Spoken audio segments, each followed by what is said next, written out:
المغرب يفاجئ إدارة ترامب ويتخذ خطوة غير متوقعة حول بعثة المينورسو. قدم وزير الشؤون الخارجية والتعاون الدولي ناصر بوريطة أمس الخميس إفادة أمام أنظار مجلس الحكومة بخصوص تطورات ملف الصحراء المغربية والتحركات التي تقوم بها الدبلوماسية المغربية على بعد أسبوع من تقرير مجلس الأمن الدولي حول هذا النزاع الإقليمي. وقال مصطفى الخلفي الناطق الرسمي باسم الحكومة إن وزير الشؤون الخارجية والتعاون الدولي تقدم بعرض حول مستجدات القضية الوطنية ومواقف المملكة المغربية من بعض التطورات الأخيرة المرتبطة بهذا الملف.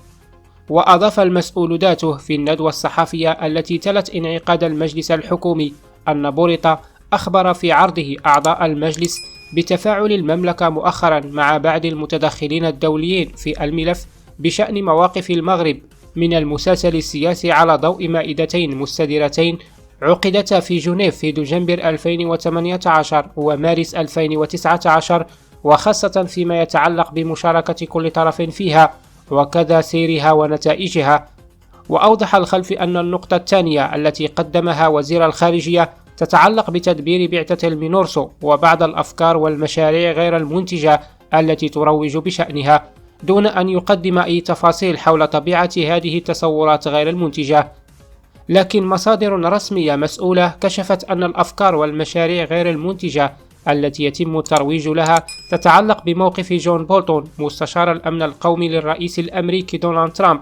الذي صرح سابقا بعدم ترحيبه باستمرار مهمة بعثة الأمم المتحدة المينورسو بسبب عدم إحراز أي تقدم في الملف.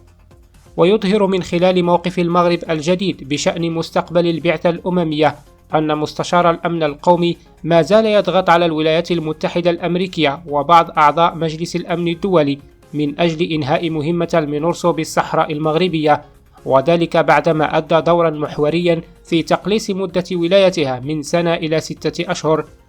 وكان بولتون عبر عن نواياه في مداخلة له بمركز بحث أمريكي في واشنطن، حيث طرح استراتيجية إدارة الرئيس دونالد ترامب الجديدة بخصوص إفريقيا، وقال إنه يشعر بخيبة أمل كبيرة بسبب عدم حل نزاع الصحراء، مشيرا في الآن ذاته إلى أن الولايات المتحدة ستطلب إنهاء مهمات الأمم المتحدة في إفريقيا التي توجد من بينها بعثة المينورسو إلى الصحراء، وذلك لكونها لا تأتي بسلام دائم.